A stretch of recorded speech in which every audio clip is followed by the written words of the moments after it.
Good morning everyone, কেমন আছো সবাই? আশা করি সবাই খুব ভালো আছো, আমিও ভালো আছি। Welcome to Swiss blog. তো একদম সকাল সকাল আজকে স্নান টান করে পুজো টুজো দিয়ে ব্রেকফাস্ট করে এখন রেডি হয়ে নিয়েছি সুন্দর করে। তো এখন যাবো হচ্ছে চিড়িঘাটায় মামারবাড়ি। তো আমি আজকে একাই যাবো এখন, যেহেতু মিস্টারদের অফিসে একটু কাজ আছে, উনি চলে যাবে অফিসে, আমাকে ছাড়তে যাবে। আর ছোটো মামিমাকে পাগলডাঙ্গার কোনো আমার বাবাই থেকে নিয়ে ছোটো মামিমাকে আমাকে চিড়িঘাটে নিয়ে যাবে। আর বাবিনও যাবে না, বাবিন একেবারে বাবার সাথে সন্ধ্যাবেলা আমাকে আনতে যাবে। তো সে এখন টিভি দেখছে। আর এই যে স্যার আমাকে ড্রপ করতে যাবে, কি তাই তো সানগ্লাসটা পরো। বাবা লুক মাই হিরো। চলো বেরোনো যাক। রাস্তার সামনে দাঁড়িয়ে আছি, ছোটোবাবুকে কল করেছি, উনি আসুক, রাস্তা দেখাচ্ছি। আর এই যে স্যার মামির জন্য অপেক্ষা করছে। ওই যে দাঁড়িয়ে ছিল, আসছে বলছে, বলে আসছে বলতে। আরে এই তো এখানটা দাঁড়িয়ে ছিল। এই যে আবার সঙ্গে করে আর একজনকে নিয়ে আসছে, স্যারের শালিকে। কি যাইবুর ঘাড়ে উঠবি? বলছে हम सामने बैठेंगे। देखो गाड़ी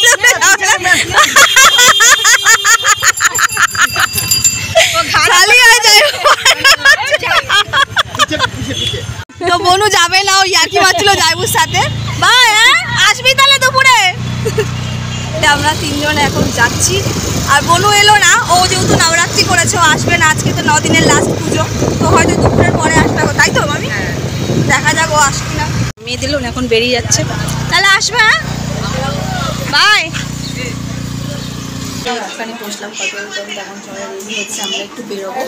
তো যাবো হচ্ছে একটু জুয়েলারি শপে, অন্য কিছু গয়না কেনার আছে সেই জন্য। তো শুয়ে আছে, আমার আছে, মামা বেরিয়ে।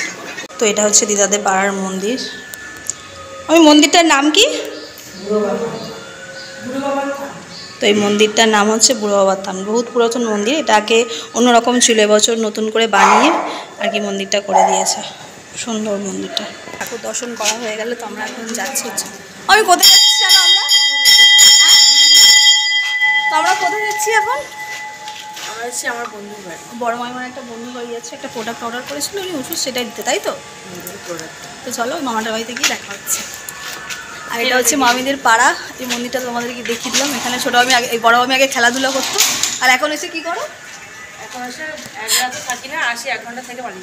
একটু আগে ওনার একটা বান্ধবীর সাথে দেখা হয়েছিল, কথা বললো, বলে টলে বেরিয়ে চলে গেছে। আগে পাড়াটা অন্যরকম ছিল, এখন চারিদিকে ফ্ল্যাট হয়ে গেছে, তো সেইভাবে এখন আর কারোর সাথে দেখা হয় না।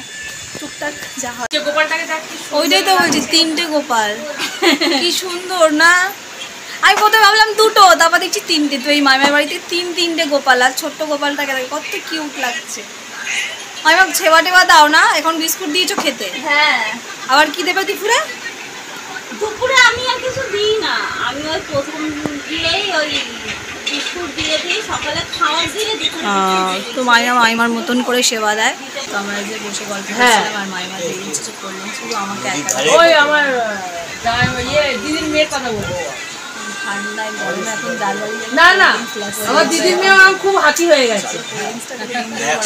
ডেকোরেশনটা কালকে যেটা তোমাদেরকে দেখায়নি, পুরো লাইটিং করা রয়েছে। তো আজকেও তোমাদেরকে একটু মা অন্নপূর্ণাকে দেখিয়ে দিলাম। তো আজকে মায়ের দধিকর্মা হয়ে গেছে, কাল বিসর্জন। তো তখনও যেহেতু লোকজন আসেনি, ফাঁকা ছিল, তাই আমরা একটু বসে সবাই মিলে গল্প করলাম। তো তারপরে আমরা চলে এলাম যেখানে লাঞ্চ করানো হবে সেই জায়গাটাতে।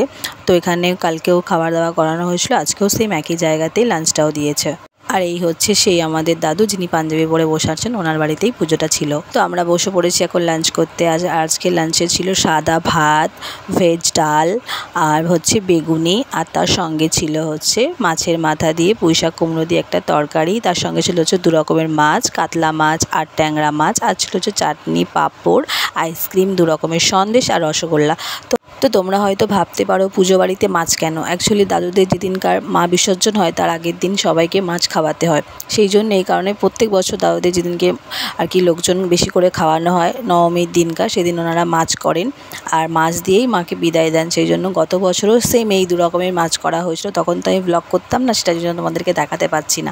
তো এবছর সেটা দেখিয়ে দিই। তো আমরা যেহেতু ফার্স্ট ব্যাচে বসে খেয়ে নিয়েছি, তো এখানে দেখো সোফা দিয়ে দিয়েছে আমাদেরকে, বেশ বসে এবার চুটিয়ে গল্প। এবার যারা সব খাচ্ছে সব আসছে, কত রিলেটিভস, বড় মাইমার মাসি, বান্ধবী, সবার সাথে দেখা হয়েছে, কত গল্প হচ্ছে। অ্যাকচুয়ালি অনেক দিন পর যখন সবার সাথে দেখা হয় তো তখন সেই আনন্দটাই একটা লাগে। তো এখানে দেখো বড় মাইমার একটা বেস্ট ফ্রেন্ড খুবই, উনি বসেছেন আমাদের সঙ্গে গল্প করতে। আর এখানে আমাদের দিদাকে দেখো, সবাইকে বলছে এই ওর ফোনের দিকে একটু হাই করো, ব্লগ করো, ব্লগে সবাইকে একটু হাই বল। তাই নিয়ে আমরা সবাই হাসাহাসি করছিলাম। খাওয়া দাওয়া করে এলে এসে বসলাম দিদাদের বাড়িতে।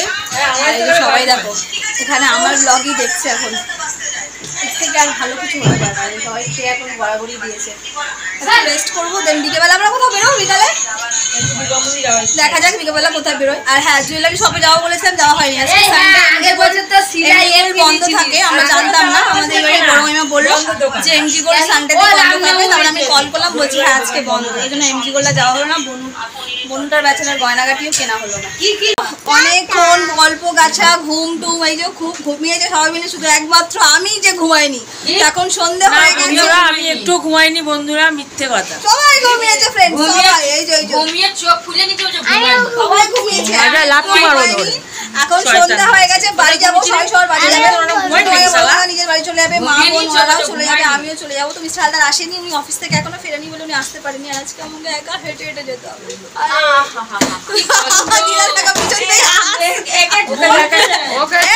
বলো কিছু, বলো বলো, কি বলবা তুমি? আমার ছোট বোনটা একটু ঘুমায়নি, চাই না বাই, হ্যাঁ বাড়ি যাই, টাটা, সবাইকে টাটা করে দাও, টাটা টাটা সবাই, টাটা, আবার দেখা হবে। তো চলো, আমার ফোনে চার্জও নেই, তো ডিরেক্ট বাড়িতে গিয়ে দেখা হচ্ছে।